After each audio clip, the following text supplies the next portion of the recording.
ایک دن سلیمان بن داؤد نے کہا تھا میرے اللہ میرا جی چاہتا ہے میں تیری ساری مخلوقات کو ایک وقت کا کھانا کھلاؤں، دعوت میں کروں گا، دسترخوان میں سجاؤں گا۔ آواز قدرت آئی سلمان وہ کر جو کر سکتا ہے۔ سلمان اگر راج جو میرا اتنا ہے، ہوائیں مجھ سے پوچھ کے چلتی ہیں، جنات میرے تابع ہیں، انسان میرے تابع ہیں، پرندوں کی بولیاں سمجھتا ہوں، چونٹی کا لہجہ بھی میں جان لیتا ہوں، تو پھر میرا بنتا ہے نا کہ میں تیری مخلوق کو ایک وقت کا کھانا کھلاؤں۔ جنات سے کہا انتظام شروع کرو، انتظام شروع ہو گیا۔ جنات پکانے والے، جنات دسترخوان لگانے والے۔ ہوا نے سلمان کی دعوت جہاں جہاں کوئی چیز سانس لیتی تھی اسے پہنچا دی کہ کل کا کھانا سلیمان بن داؤد کے دسترخوان پہ۔ تو جو شرط ہے مخلوقات کو دعوت مل گئی، جنات نے دسترخوان کا بندوبست کیا۔ انوار الغمات سے لے کے عربی فارسی کتابیں چاہو ممبر پہ ڈھیر کروں گا، معجزات کی کتابوں میں لکھا ایک مچھلی ہے جو دریا سے اپنا منہ نکال کے کہہ دیا سلیمان بن داؤد دسترخوان سجا یا نہیں سجا؟ سلیمان بن داؤد نے کہا جب سجے گا تو سب کو بلائیں گے۔ تھوڑا وقت پھر نہ گزرا یا پھر مچھلی نے دریا سے سر نکالا۔ سلیمان کھانے کو کتنی دیر ہے؟ سلیمان بن داؤد نے کہا ابھی بن رہا ہے۔ اسے کا انتظام کر نہیں سکتا تھا تو دعوت کیوں دی تھی؟ بھوک سے تڑپ رہی ہوں، موت قریب نظر آ رہی ہے، جلدی کر میرے کھانے کا بندوبست کر، موت میری آنکھوں کے سامنے پھر رہی ہے۔ سلیمان بن داؤد نے جنات سے کہا پہلے اسے تو دو نا، یہ کھائیے جائے، مخلوقات کا انتظام بعد میں ہو جائے گا، ممبر کے غلاف میں میرا ہاتھ ہے۔ انہوں نے دریائے دجلہ کے کنارے سے مچھلی کو باہر نکالا، مچھلی آئی اور دسترخوان کو ایک ہی لمحے میں پورا دسترخوان کھانے کے بعد دیکھے گا سلیمان بن داؤد اور کچھ نہیں ہے، اور کچھ نہیں ہے۔ سلیمان بن داؤد نے کہا 18,000 عالمین کی پوری عالمی میں جہاں جہاں سانس بڑھتی تھی وہاں وہاں کا دسترخوان میں رزق تھا، ایک لمحے میں سارا کھا کے پھر پوچھ رہی ہے کوئی اور ہے؟ تیری سلیمان تیری عزت کی قسم ہے، جتنا تو نے یہ دیا ہے اتنا دن میں 3 بار مجھے علی دیتا۔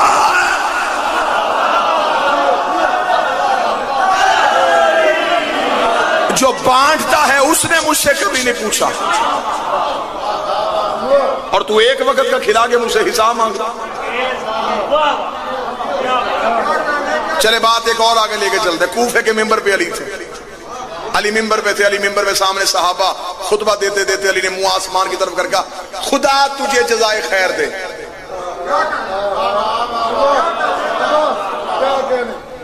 لوگوں نے آسمان کی طرف دیکھا، کیا ہے؟ کچھ نظر نہ آیا۔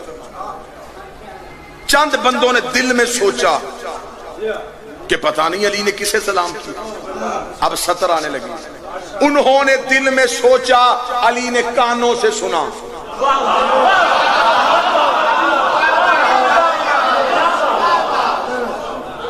نیت کا لہجہ صرف علی سنتا ہے۔ علی نے کہا کیا سوچ رہے ہو؟ انہوں نے کہا یا علی سوچ رہے تھے آپ نے کسے سلام کیا؟ علی کہتے ہیں یہ بادلوں میں ایک پرندہ رہتا ہے، یہ بادلوں کے دھوئیں سے خلق ہوتا ہے، وہیں مر کے اس کے عذاب وہیں تحلیل ہو جاتے ہیں، زمین پہ کبھی نہیں آتا۔ یہ یہاں سے گزرا تھا، اس نے مجھے سلام کیا تھا۔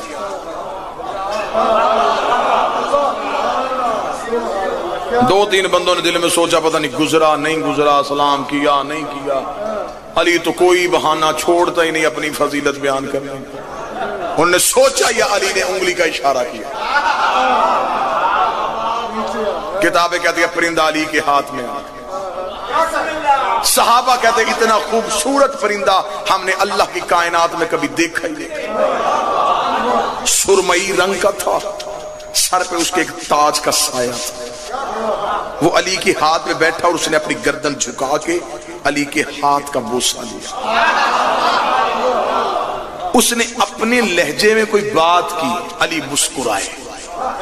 مسکرانے کے بعد علی نے فرمایا انی نطق فصیح اللسان، بول اتنی اچھی عربی جسے یہ بھی سمجھے۔ جو ہاتھ اٹھے گا وہ علی سے خیرات لے گا۔ بول اتنی اچھی عربی جسے یہ بھی سمجھے۔ اتنا کہنا تھا یہ پرندہ بول پڑا۔ علی فرمایا بتا کہاں سے آیا ہے؟ ایسے کا سمو نام ہے، آسمان پہ رہتا ہوں۔ علی فرمایا یہاں سے کیوں گزرا تھا؟ کہنے لگا بادشاہ تیری عزت کے سمے اکیلا تو نہیں گزرا، جب بھی آپ کوفے کے ممبر پہ آ کے بیٹھتے ہیں آسمان پہ ایک منادی ندا دیتا ہے تسبیحاں چھوڑو، جس نے علی کی زیارت کرنی ہو وہ ممبر پہ علی آ گیا۔ بادشاہ میں اسی جھنڈ میں ساتھ آ جاتا ہوں اور اسی جھنڈ میں آ کے آپ کی زیارت کر کے چلا جاتا ہوں۔ علی نے فرمایا اچھا تو زیارت کرنے کے لیے آیا تھا تو کیا کہہ کے کوفے کی وادی سے گزرا تھا؟ اس نے کہا مولا آپ کے چہرے کی زیارت کی اور میں نے کہا السلام علیکہ یا حجت اللہ، اے اللہ کی حجت تجھ میں میرا سلام ہو۔ علی نے فرمایا علیکہ السلام۔ یہ کہنے کے بعد پرندہ اڑا، یا صحابہ نے علی کے قدموں پہ ہاتھ رکھے۔ بادشاہ بھی آپ نے فرمایا یہ زمین پہ کبھی نہیں آیا، پہلی بار آیا ہے، یہ بھی آپ کا نوکر ہے، ہم بھی آپ کا نوکر ہے، یا علی سے روکیے نا، اس کے کھانے کا، اس کے دانے کا، اس کے پانی کا کوئی بندوبست کریں، اس سے پوچھیں یہ کھاتا کیا ہے، پیتا کیا ہے، کھاتا کیا ہے، پیتا کیا۔ علی نے اڑتے ہوئے پرندے کو دوبارہ بلایا، علی کے قدموں میں بیٹھا۔ علی نے کہا میرے صحابہ کو بول کے بتا، رہتا تو بادلوں میں ہے، زمین پہ آتا نہیں ہے، دانا تو چنتا نہیں ہے، پانی تو پیتا نہیں ہے، کھاتا کیا ہے، پیتا کیا ہے، کھاتا کیا ہے، پیتا کیا ہے۔ اس نے کہا یا علی تیری عزت کی قسم ہے، رہتا بادلوں میں ہو، جب بھوک لگتی ہے تجھ پہ درود پڑھتا ہو، جب پیاس لگتی ہے بطول کے دشمنوں پہ لعنت۔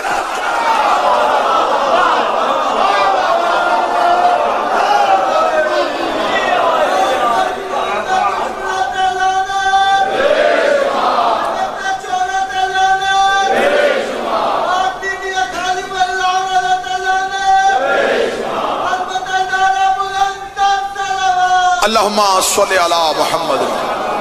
متوجہ صاحبان مکمل سے فضا نے کہا علی آسمانوں پہ، بات وہیں کی وہیں کیا کر رہے ہیں؟ فرمایا رزق بانٹ رہے ہیں، زندگی بانٹ رہے ہیں، سانسیں دے رہے ہیں، موت دے رہے ہیں، تقدیر بنا رہے ہیں، تقدیر بگا رہے ہیں۔ کمبر ہامتا کامتا دہلیزے علی سے اٹھا، جب آبادی سے باہر گیا تو سامنے دیکھا علی کاندھے پہ بیلچا رکھ کے آ رہے تھے۔ علی کے قدموں پہ کمبر گر گیا۔ یا علی یہ جو فضا گھر میں بیٹھی ہے نا، یا علی کبھی کبھی تو ایسی باتیں کر دیتی ہے کہ سمجھ میں نہیں آتی۔ علی فرمایا کیا کہا فضا نے تجھے؟ فرمایا یا علی ابھی گیا تھا گھر میں اور پتہ کرنے کے لیے گیا تھا آپ کا کہ آپ کہاں ہیں۔ میں نے پوچھا کہ علی کہاں ہیں تو کہتی ہے آسمانوں پہ ہیں۔ میں نے پوچھا کہ علی آسمانوں پہ کیا کر رہے ہیں تو یا علی صرف یہی نہیں کہا کہ آسمانوں پہ ہیں، کہتے رزق بانٹ رہے ہیں، زندگی دے رہے ہیں، سانسیں دے رہے ہیں، حیات دے رہے ہیں، تقدیر بنا رہے ہیں، تقدیر بگاڑ رہے ہیں۔ کمبر ایک ہی سانس میں باتیں کرتا جا رہا تھا، علی مسکراتے جا رہے تھے۔ کمبر باتیں کرتا جا رہا تھا، علی مسکراتے جا رہے تھے۔ کمبر کی باتیں ختم ہوئی، علی نے دھیمے سے لہجے میں کہا کمبر تجھے شک ہے، کمبر تجھے شک ہے۔ کمبر دیکھ رہا یا علی شک تو نہیں ہے لیکن دیکھنا چاہتا ہوں کہ آپ آسمانوں پہ ہیں تو پھر آپ زمین پہ کیسے ہیں؟ طریقہ دی۔ علی نے کمبر کے چہرے کے نیچے ہاتھ رکھا، نے فرمایا آسمان کی طرف دیکھ۔ کمبر نے آسمان کی طرف دیکھا۔ کمبر روایت کرتا ہے عرش اول پہ بھی علی تھا، عرش دوم پہ بھی علی تھا، عرش سوم پہ بھی علی تھا، عرش چہارم پہ بھی علی تھا۔ کہیں فرشتوں کو نماز پڑھا رہا تھا، کہیں رزق بانٹ رہا تھا، کہیں سانسیں تقسیم کر رہا تھا۔ کمبر نے دوبارہ علی کے قدموں پہ ہاتھ رکھا، یا علی آپ کے فضائل پہ شک نہیں لیکن میں بھی نوکر ہوں، وہ بھی کنیز ہے، اسے فرش پہ بیٹھ کے عرش کی باتیں کیسے پتہ چلتی ہے؟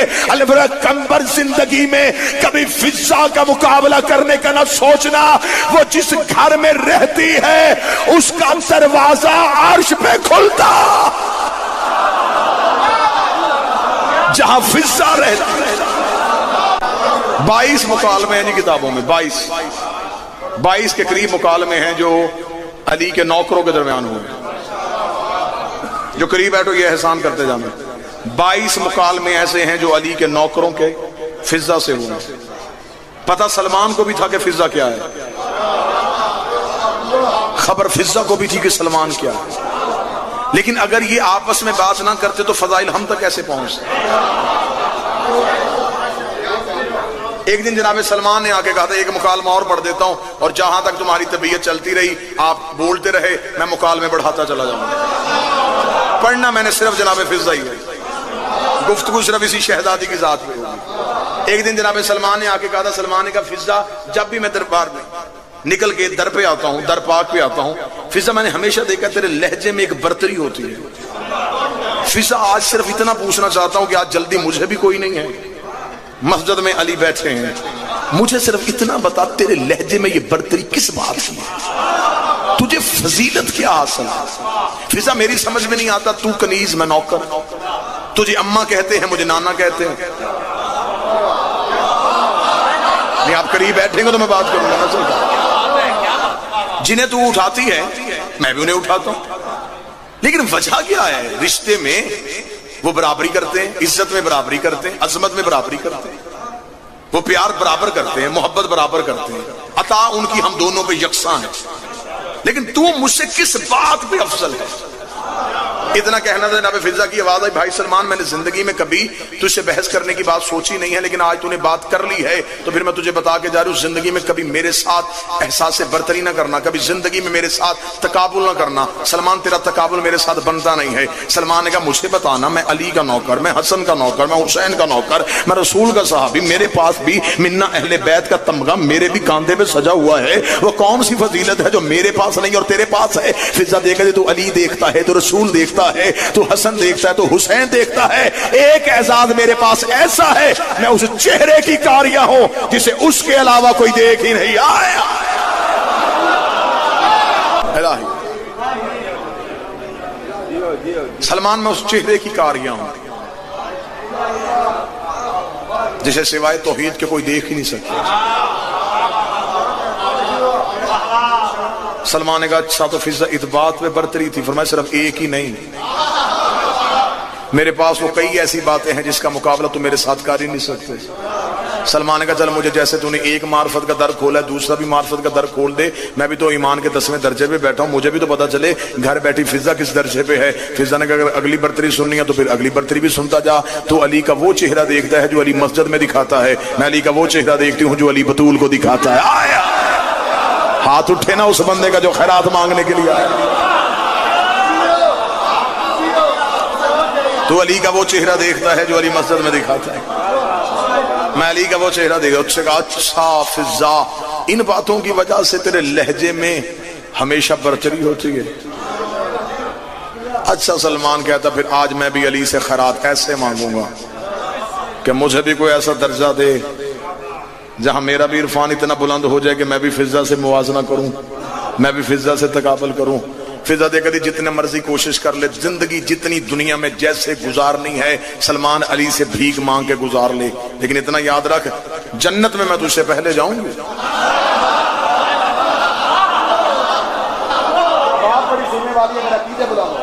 جنت میں تجھ سے پہلے جاؤں گی۔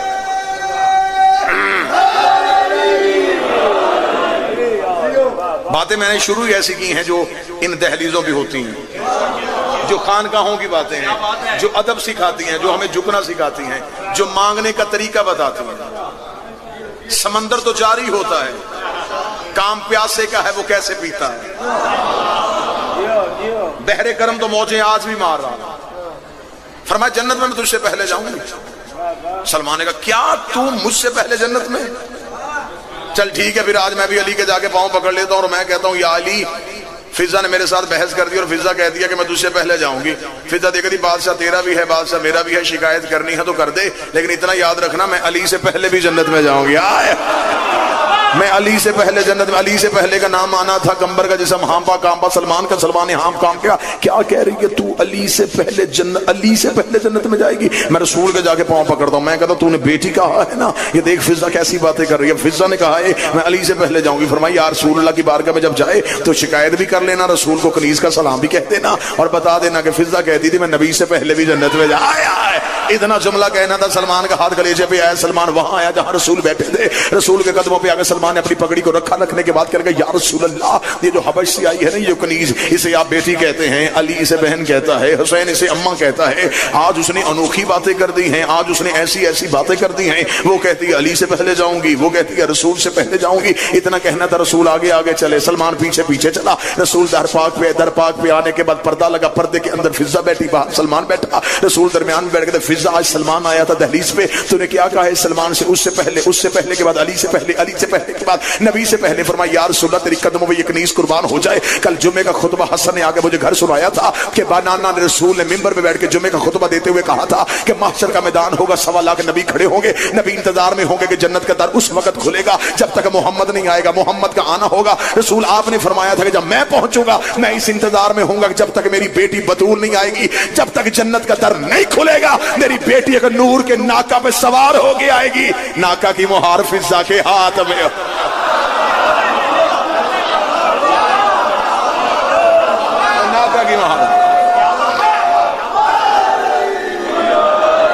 فضا کے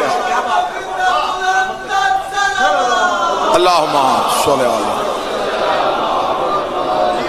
پوری ذمہ داری کے ساتھ ممبر کی علمی اور خطیبانہ ذمہ داری کے ساتھ قرآن کی آیت صحابہ کو تب پتہ چلتی تھی جب نبی بولتے تھے،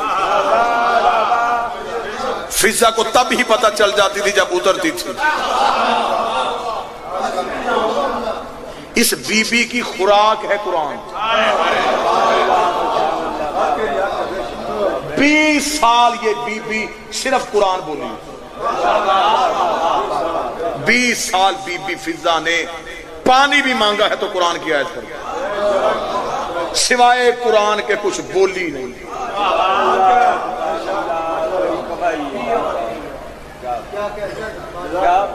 زمانہ پریشان ہے کہ علی کے فضائل اتنے پڑھ دیے جاتے ہیں، مجھے بادشاہ حسین کی عزت کی قسم ہے ابھی تک ممبر سے کمبر اور فضا نہیں پڑھے گئے۔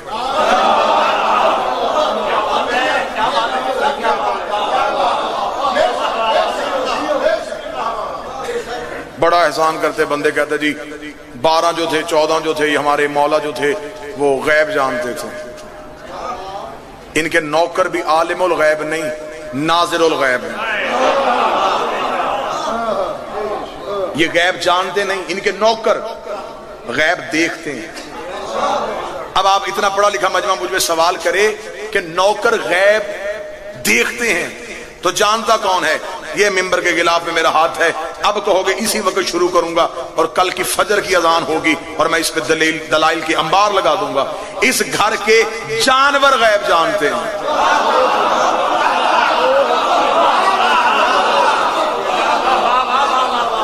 جانور غیب جانتے ہیں، حسین کا مرتجز غیب جانتا ہے، عباس کا گھوڑا غیب جانتا ہے۔ اہل سنت کتابوں میں لکھا کہ نبی ہجرت کر کے مدینہ آئے، ہر ایک صحابی کی خواہش کی نبی میرے گھر رکے، نبی نے اپنی اونٹنی چھوڑ دی، جہاں جا کے بیٹھے گی میں وہاں جاؤں گا۔ وہ بیٹھی ابو ایوب انصاری کے دروازے پہ آگے، اسے کس نے بتایا تھا کہ وہاں بیٹھنا؟ ہاں بولو، تو پھر جن کی اونٹنی غیب جانتی ہو، جو جانور غیب جانتے ہو، کیا وہی غیب مالک جانتے تھے؟ غیب جاننا ان کے جانوروں کا کام ہے، ان کے نوکر غیب جانتے نہیں، غیب میں جھانکتے ہیں۔ فضا غیب جانتی نہیں تھی، جھانکتی تھی۔ کمبر غیب جانتا نہیں تھا، غیب میں جھانکتا تھا۔ اب مجھے نہیں پتا کہ جھامرا پاک میں تنہا رہ جاؤں گا یا 2 4 6 بندے ہاتھ اٹھا کے اس نوکر کے جملے کی تائید کر دیں گے۔ ان کے جانور عالم الغیب ہیں، ان کے نوکر ناظر الغیب ہیں، اور یہ 14 خالق الغیب ہے۔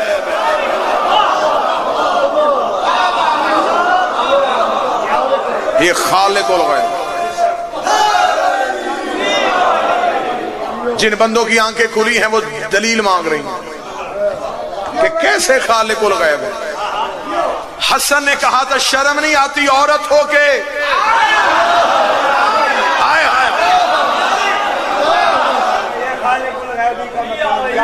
یہ ہے خالق الغیب۔ اس سے پہلے نبی نے بھی ایک کو کہا تھا جب خندق کے میدان میں، مان لے حاضر کلب، کوئی ہے جو اس کتے کو جواب دے؟ کہا تھا لیکن وہ بنا نہیں تھا۔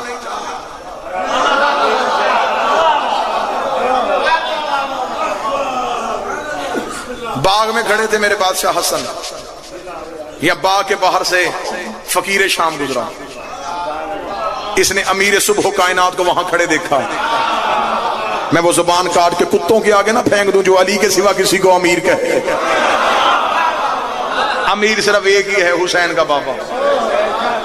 حسن اندر اور یہ باہر سے گزرا، اس نے باہر سے گزرتے ہوئے اس نے نوکروں سے پوچھا یہ باغ کے اندر کون کھڑا؟ انہوں نے کہا حسن ابن علی، علی کا بیٹا حسن کھڑا۔ یزید کے باپ نے اپنی سواری کو روکا، اسے روکے گا حسن میں پوچھنے آیا ہوں کہ آپ کا بابا علی سلونی کا دعویٰ کرتا تھا، آپ بھی کرتے ہیں؟ مولا حسن نے سر اٹھا کے اس کا منحوس چہرہ دیکھے بغیر کہا، حسن نے کہا تجھے نہیں پتا ہمارے چہرے بدلتے ہیں، دعوے نہیں بدلتے۔ جو دعویٰ پہلے کا وہی آخری کا۔ اس نے کہا اگر سب کے دعوے ایک ہے تو پھر میں کچھ پوچھنا چاہتا ہوں، مجھے جواب دے۔ مولا حسن نے کہا پوچھ کیا پوچھنا چاہتا؟ اب جتنے علمی لوگ بیٹھے ہو یہ اس صدر کی داد ہے، جاہل کے ہاں ایک علت پائی جاتی ہے، یہ صرف جواب میں جاہل نہیں ہوتا، یہ سوال میں بھی جاہل ہوتا۔ یہ نہیں کہ جاہل کو صرف جواب نہیں آتا، جاہل کو سوال بھی نہیں آتا، اور جہاں سامنے ہی حسن بیٹھا ہو وہاں سوال کیسے ہو؟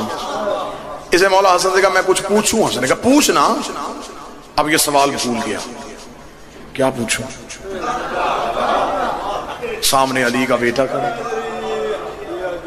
میں نے تو امتحاناً سوال پوچھنا تھا، اب کس چیز کا امتحان لوں؟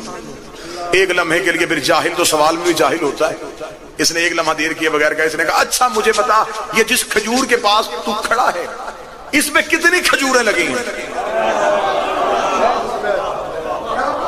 امام حسن علیہ السلام نے سر اٹھائے بغیر کہا 3313۔ دعویٰ میں نے ممبر پہ کیا خالق الغیب عالم الغیب۔ اس نے کہا حسن تو کیا سمجھتا میں گنواؤں گا؟ نہیں میں گنواؤں گا۔ اس نے نوکروں سے کہا کھجور پہ چڑھو، کھجوریں اتارو، ایک ایک پھل گنو، ابھی پتہ چل جاتا 3313 ہے یا نہیں۔ یہ خود کھڑا رہا اور امامت بالکل مطمئن ٹہل رہی ہے۔ چلے میں جملہ بدل دیتا ہوں، خلافت پریشان تھی، امامت مطمئن تھی، حکومت پریشان تھی اور لہجہ رسول مطمئن تھا۔ نوکروں نے کھجوریں گینی، کھجوریں گننے کے بعد نوکروں کی باتیں 3313 ہی ہیں۔ اس نے کہا ایک گھٹاؤ ایک بڑھاؤ، ایک گھٹاؤ ایک بڑھاؤ، ایک گھٹاؤ ایک بڑھاؤ۔ اس نے کہا ہم گھٹاتے ہیں یہ گھٹتی نہیں، ہم بڑھاتے ہیں یہ بڑھتی نہیں۔ یہ گھوڑے کی زین میں بیٹھا، اس نے اپنے گھوڑے کو چابک مارا، چلنے لگا۔ حسن مولا پیچھے چلے۔ حسن نے کہا تو نے مجھ سے سوال پوچھا، میں نے جواب دیا، بتا کے جا تو جیتا یا تو ہارا، تو جیتا یا تو ہارا، تو جیتا یا تو ہارا۔ اس نے کہا جاتے جاتے چل حسن مجھے اتنا پتا چل گیا تم ہاشمی غیب جانتے ہو، تیرا نانا بھی غیب جانتا تھا، تیرا بابا بھی غیب جانتا تھا، تم غیب سے خبریں دے کے ہمیں بتا دیتے ہو اور ہمیں بتاتے ہو کہ ہم بہت بڑے عالم ہیں، تم غیب جانتے ہو۔ حسن کہا رک، میں نے غیب سے نہیں دیکھا، میں نے کہا یہ ہو گئی۔ جو دیکھ کے بتائے وہ حسن نہیں ہوتا، جو کہے وہ ہو جائے۔ جنت کی مالکن کا نام فضا ہے۔ میں اتنے بڑے اجتماع میں پھر جملہ کہنے لگا ہوں، جنت کی مالکن کا نام فضا ہے۔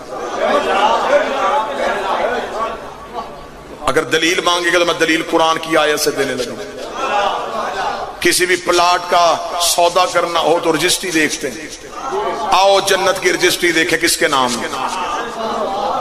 جنت کی رجسٹری قرآن میں لکھی ہے، بے نامہ سورہ دہر میں لکھا ہے۔ اللہ قرآن میں کہتا ہے وَجَزَاهُمْ صَبْرًا جَنَّةً وَحَرِيرًا، میں نے جزا میں دی ہے انہیں جنت بھی، حریر جنت بھی۔ کیوں؟ انہوں نے روٹیاں دی تھی، 3 دن مسلسل روٹیاں آئیں، 5 روٹیاں روزانہ زہرا کے گھر سے آتی تھی، 15 روٹیاں آئیں، آیتیں 31 اتری، جنت کا سودا انہی روٹیوں میں ہو گیا۔ یہ ممبر کے غلاف میں میرا ہاتھ ہے، وہ جو 5 روٹیاں روز نکلتی تھی سیدہ کے گھر سے، اس میں 1 روٹی فضہ کی ہوتی۔ رسول نے روزے رکھوائے ہیں، رکھا نہیں۔ جنت کی ملکیت میں فضہ کا نام ہے۔ رسول ہی کی وجہ سے علی ہے، علی رسول ہی کی وجہ سے حسن ہے، لیکن ملکیتی فارم میں آل کا نام ہے۔ من ماتا علی حب آل محمد ماتا شہید، جو دل میں آل کی محبت رکھ کے مرا، محمد و آل محمد نہیں کہا، کیونکہ اللہ جانتا تھا کہ ایسے بھی دعوے دار ہوں گے جو محمد سے محبت تو کریں گے،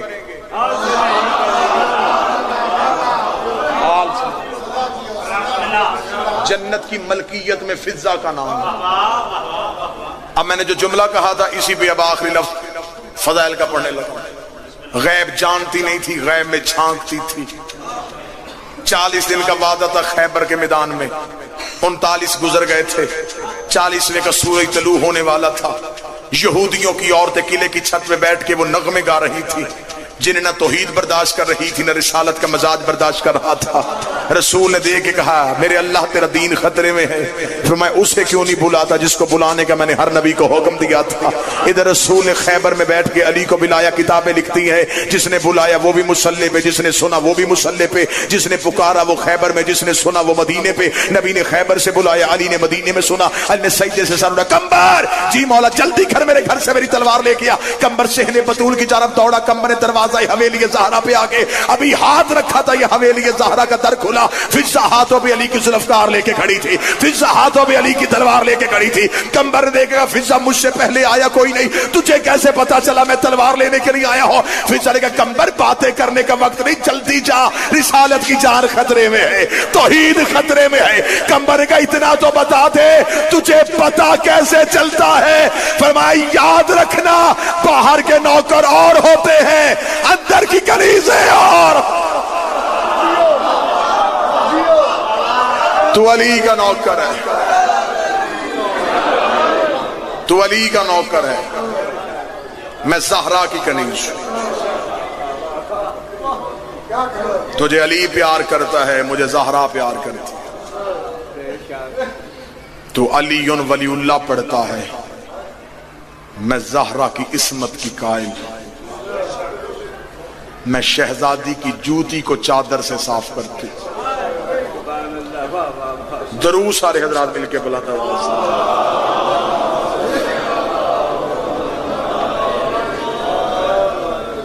پھر بھی بلند آواز سے صلوات پڑھیں. بسم اللہ, بسم اللہ. اجازت ہے. واجب الاحترام قابل صد احترام عزت مآب عالی جناب سید الذاکرین ذاکر با عمل نمازی اور ماتمی ذاکر سید مشتاق حسین شاہ صاحب تشریف لے آئے. آج کی مجلس میں میری حیثیت قطعاً یہ نہیں کہوں گا بانی کی تھی, بانی تو وہ ہے جو پردے میں بیٹھا ہوا ہے. میری حیثیت ایک خادم کی تھی, ایک نوکر کی حیثیت تھی. اسی دہلیز کو چاٹ چاٹ کے یہ زبان منبر پہ بولنا سیکھی ہے. اسی دہلیز کی خیرات تھی, یہیں سے اور خیرات طلب کرنے کے لیے. شام قریب ہے, آج اس کا جنازہ اٹھنا ہے جو صرف رویا ہے. بادشاہ حسین زندگی کریں. آج ایک لمحے کے لیے بھی شرما کے نہ رونا, کیونکہ آج جس کا جنازہ ہے وہ صرف رویا ہے. شہادت حرف آخر کے اعتبار سے پڑھی جائے گی, لیکن سید الساجدین کی زندگی کے مصائب صرف شہادت تک نہیں. شام غریباں سے لے کے 25 محرم 95 ہجری تک جو روز قتل ہوا اسے سجاد کہتے ہیں. جو ہر روز قتل ہوا اسے سجاد کہتے ہیں. آخری شہادت وہ پڑھے گا جو آخر میں پڑھے گا. درد کے قرآن کی ایک آیت میں پڑھوں.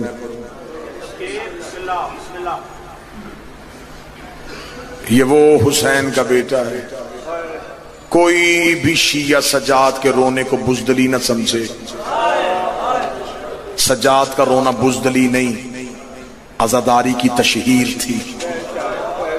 یہ جو آج ہم میں مجلس سے پہنچی ہیں یہ اسی رونے کی وجہ سے پہنچی ہیں. بازار سے 100 بندہ بھی ہنستا ہوا گزرے, کوئی نہیں پوچھتا کہ کیوں ہنس رہے ہو. ایک روتا ہوا گزرے, بابا جی بندے روک روک کے پوچھتے ہیں کیوں رو رہا ہے. سجاد ہر بازار میں روتا رہا. جس چوک میں لوگ پوچھتے کیوں رو رہا ہے, سجاد کبھی اکبر سناتا, کبھی قاسم سناتا. کربلا پھیلتی گئی صرف سجاد کے رونے کی وجہ سے. یہ رونا اس عزاداری کی بنیاد ہے. میں نے جملہ کہا بزدلی نہ سمجھے. سیدزادہ ممبر پہ وہاں سے لے کے آخر تک جملہ کہنے لگا ہوں, عباس سے زیادہ بہادر تھا سجاد. جس بندے کا رونا نہیں نکلا میں قسم دیتا ہوں, علی ولی اللہ کی قسم, عباس سے زیادہ بہادر تھا سجاد. جس بندے نے ابھی بھی ہائے نہیں کی مجھے بطول کی چادر کی قسم, عباس سے زیادہ بہادر تھا سجاد. سکلین جسے اب بھی رونا نہیں آیا میں دلیل دیتا ہوں, مجھے بادشاہ حسین کی عزت کی قسم ہے, سجاد کی جگہ عباس ہوتا پہلے ہی چوک میں مر جاتا. یہ تو حوصلہ تھا سجاد کا. ہر موڑ پہ کہتا رہا اماں آہستہ چل, آگے لوگ شراب پی رہے. اونچی آواز سے ہائے کو, جسے پتا ہے آج 25 محرم ہے. جب واپس آئے ہیں شام سے کربلا، کربلا قبروں کے درمیان اپنی کمر پہ ہاتھ رکھ کے سجاد کربلا میں قبروں کے درمیان ایک دفعہ سجاد نے ساری قبریں دیکھی، دیکھنے کے بعد سجاد کی آواز ہے اکبر برچھی کھانا آسان ہے، قاسم گھوڑوں کے سموں کے نیچے آنا آسان ہے، چچا غازی بازو کٹوا کے فرات میں سونا آسان ہے، بابا حسین تیرا ضربے کھانا آسان ہے۔ کربلا سے ہر لاش سے آواز آئی سجاد نیزہ آسان ہے، برچھی آسان ہے، تلواریں آسان ہے، سجاد مشکل کیا ہے؟ سجاد رو کے دو اٹھو قبروں سے میں تمہیں مشکل بتاؤں، ننگے سر زینب جیسی ماں شرابیوں کے دربار، زینب جیسی ماں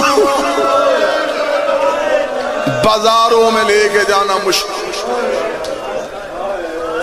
ایک حصہ ہو گیا درد کا، ایک حصہ اور پڑھو۔ جتنے سید بیٹھے ہو یہ ہاتھ بدلو، تم مقروض ہو جناب فضا کے، عالیہ کے غریبی کے برقع کو فضا کہتے ہیں، جس نے پورے رستے میں بی بی کا پردہ نہیں چھوڑا۔ میں نے اکثر ممبر پہ بیٹھے ذاکرین سے سنا، ذاکرین پڑھ دیتے ہیں بیٹے شکار کی تلاش میں جنگل میں آئے، لاوارث جنازہ دیکھا، بالکل غلط۔ جن کی ماں جنگلوں میں بیٹھی ہو وہ شکار نہیں کرتے۔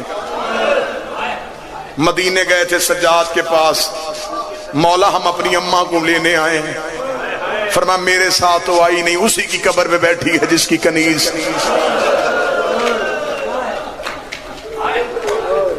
جو ختم کر سکو۔ 35 سال وفا کی ہے اس نے زینب کی قبر سے، آسان کام ہے بابا جی، 35 سال ایک ہی قبر پہ بیٹھی رہی۔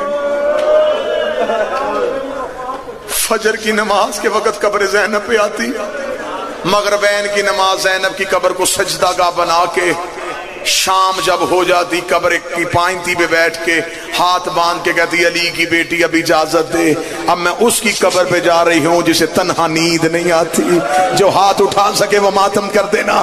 سیدھی عالیہ کی قبر سے اٹھتی، حسین سکینہ کی قبر پہ آتی، قبر کے قریب سے کانٹے ہٹاتی، جیسے مائیں بچوں کے ساتھ لیٹتی ہے، اپنا بازو سکینہ کی قبر پہ رکھتی، رو کے کہتی ماں پوچھنے آئی ہے بتا کانوں کا خون بند ہوا کہ نہیں۔ دن عالیہ کی قبر پہ، رات سکینہ کی قبر پہ، 35 سال مسلسل بیٹھے۔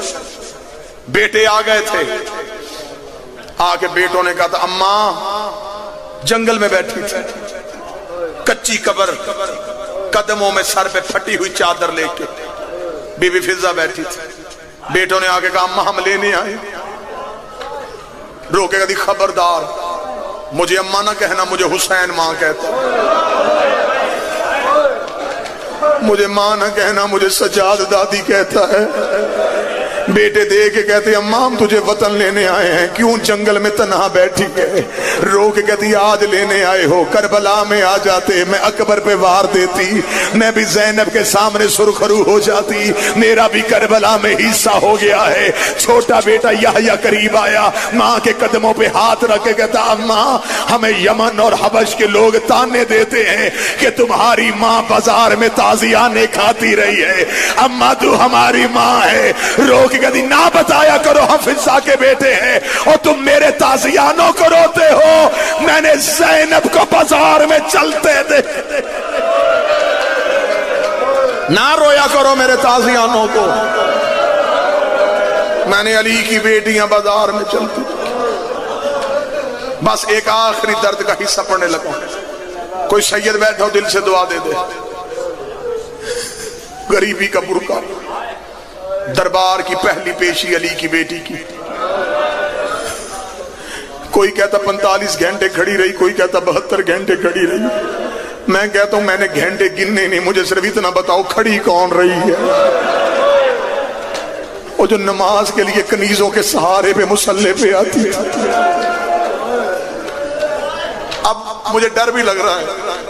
سخی تشریف فرمائے مجلس میں, بادشاہ امر کریں گے, مجھے اجازت دیں گے, میں صدا سے معافی مانگ کے, اب میں کیا کروں, میرے پاس کوئی دوسرا سہارا ہی نہیں, میں کیسے تاریخ پڑھوں. دربار میں جب پہنچی, دیوار کے ساتھ تھے سر نیزوں پہ سوار, دوسری دیوار کے ساتھ ہی قرآن کی آیتیں رسیوں میں لپٹی ہوئی.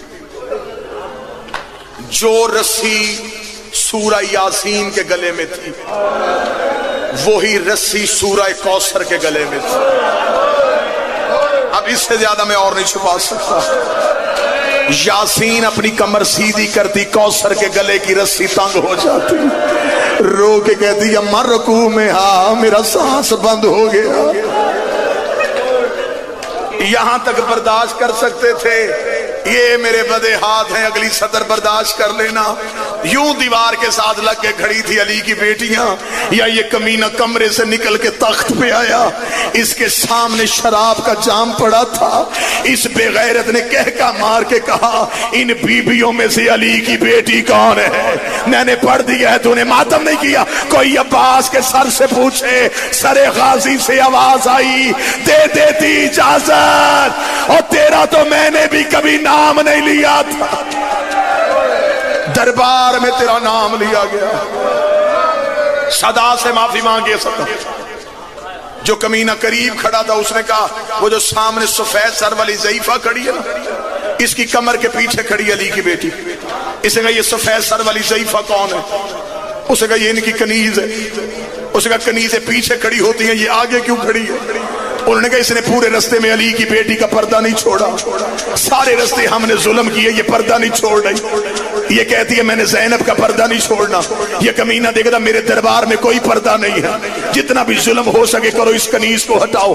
اب میں چھپا کے پھر جملہ پڑھوں گا, جو ماتم کر سکے کر لینا. ایک کمینہ چلتا چلتا وہاں ہے جہاں فضہ کھڑی تھی, دیکھتا ضعیفہ میں ظلم نہیں کرنا چاہتا, پردہ چھوڑ دے, ہمارا حاکم علی کی بیٹی سے بات کرنا چاہتا ہے.